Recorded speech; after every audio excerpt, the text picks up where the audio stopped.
je sais, la situation économique devient de plus en plus difficile, etc., la crise au niveau mondial.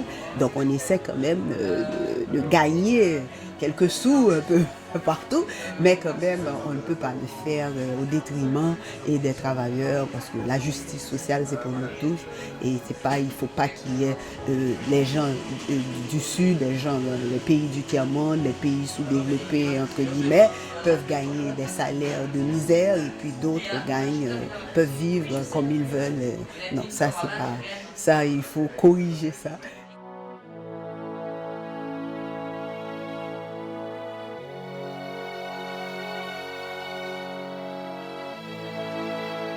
Et donc, ce que nous, on propose pour soutenir les travailleurs mobilisés dans les pays de production, c'est d'interpeller les marques, d'interpeller les entreprises pour qu'elles agissent pour garantir le respect des droits des travailleurs dans leur filière de production, les travailleurs qui fabriquent les vêtements qu'elles vendent. Pour l'instant, les entreprises imaginent encore que c'est une bonne chose que d'avoir des salaires très bas et des conditions de travail mauvaises. S'imaginant que c'est là faire des économies, il faudrait que peu à peu les sanctions en termes de réputation soient telles qu'elles y renoncent une fois pour toutes. Et qu'aujourd'hui, demain, les marques soient récompensées par le consommateur quand elles ont des bonnes pratiques, responsables, au point de vue social notamment, et non pas parce qu'elles font payer le t-shirt quelques euros de moins. They are using our product. First, they should know we are the worker, we are producing for them. That is the reason they should know our condition, in which condition we are making the clothes for them.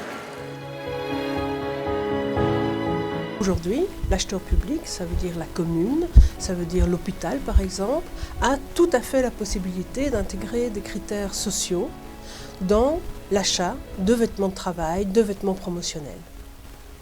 Et il en va de même pour les associations, les écoles, les cercles d'étudiants. Ils ont aujourd'hui une possibilité de trouver des t-shirts, des sweatshirts qui respectent les droits des travailleurs. Le marché européen du vêtement de travail est constitué de moitié par les achats des institutions publiques. Ça veut dire quoi? Ça veut dire que si les institutions publiques appliquent une volonté politique et l'inscrivent dans les cahiers de charges de respecter les droits des travailleurs, eh bien ça peut changer fondamentalement les choses, les conditions de travail pour des millions de travailleurs du secteur.